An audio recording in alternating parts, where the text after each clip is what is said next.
Samajwadi party के संस्थापक मुलायम सिंह यादव पंचतत्व में विलीन हो गए। यूपी ही नहीं पूरे देश में शोक है।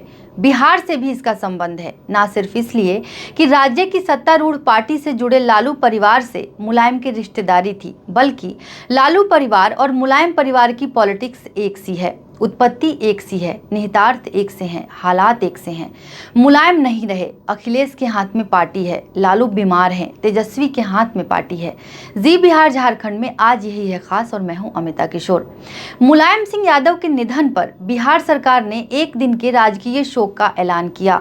लालू से लेकर नीतीश तक तमाम नेताओं ने शोक संवेदना प्रकट की, लेकिन ये महज राजनीतिक शिष्टाचार का मसला नहीं है। यूपी में समाजवादी पार्टी और उसके संस्थापक मुलायम सिंह यादव और बिहार में राष्ट्रीय जनता दल और उनके संस्थापक लालू प्रसाद यादव ने अपने राज्यों की राजनीति और देश की राजनीति को जिस तरह से प्रभावित किया है वो आधुनिक भारत में मिसाल है। दोनों राज्यों में दलित पिछड़ों के सबसे बड़े मसीहा के रूप में लालू और मुलायम उभरे। दोनों पार्टियों की उत्पत्ति भी समाजवादी विचारधारा से हुई। वैसे तो पासवान, राजभर जैसे कई और नेता हुए, लेकिन जितना व्यापक और लंबे समय तक असर इन दोनों ने डाला उतना किसी और ने नहीं। मुलायम यूपी में 3 बार खुद सीएम बने और फिर उनके बेटे अखिलेश भी बने। इसी तरह बिहार में लालू की पार्टी ने सरकार चलाई, लालू सीएम रहे और अब तेजस्वी डिप्टी सीएम हैं। जिस तरह से नीतीश की राष्ट्रीय महत्वाकांक्षा है उसको देखते हुए कल को तेजस्वी को सीएम बनने का मौका भी मिल सकता है। बिहार यूपी में दलित और पिछड़ों की हालत कुछ ठीक हुई है तो इसमें इन दो पार्टियों और परिवारों का बड़ा योगदान है। सियासत में इन तबकों को जो ताकत इन दोनों ने दिलाई वो मील का पत्थर है। खुद लालू केंद्र में रेल मंत्री रहे, मुलायम रक्षा मंत्री। आज आलम यह है कि दक्षिणपंथी पार्टियां भी आरक्षण के खिलाफ बोलने में घबराती हैं। दलित पिछड़े वोटर को इन्होंने ताकत दी तो उन पर परिवारवाद का आरोप भी लगा। दोनों ही पार्टियों में अब बागडोर अगली पीढ़ी के पास है, अखिलेश और तेजस्वी। अब इन दोनों पर जिम्मेदारी है कि अपने पिता की विरासत को ठीक से संभालें। अभी हाल ही में राष्ट्रीय कार्यकारिणी के बाद लालू प्रसाद यादव ने कहा अब से नीतिगत मसलों पर तेजस्वी ही बोलेंगे, पार्टी के बाकी लोग नहीं। सभी साथियों को तेजस्वी ने संगठित रही, एकता बन रही और एकता में ही ताकत है।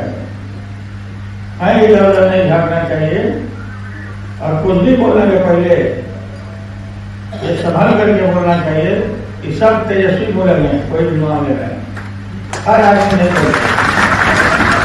तो लालू अंदरूनी कलह को शांत करने की कोशिश कर रहे हैं। ये ठीक है कि आखिर के समय में मुलायम शिवपाल और अखिलेश के बीच खाई पाटने में नाकाम रहे, लेकिन उन्होंने पूरी कोशिश की। उन्होंने अपने ज़्यादातर सियासी जीवन में कुनबे को एक साथ रखने में कामयाबी पाई। जिस तरह से मुलायम और लालू ने अपने कुनबे को मतलब परिवार और पार्टी दोनों को एक साथ जुटाए रखा, वैसा अखिलेश तेजस्वी के लिए करना चुनौती होगी। अखिलेश तेजस्वी के लिए एक और चुनौती है अपनी पार्टी की विचारधारा से जुड़े रहने की चुनौती। विरोधी पार्टी ध्रुवीकरण के हथियार से लगातार हमले कर रही है, तो फौरी फायदे के लिए विचारधारा की लक्ष्मण रेखा लांघना लुभावना लग सकता है, लेकिन आखिर में नुकसान ही होगा। जेडीयू अच्छा उदाहरण है। नीतीश के लिए राइट की ओर जाना रॉन्ग साबित हुआ। आखिरकार उन्होंने वो किया जो उनकी पार्टी के लिए राइट था।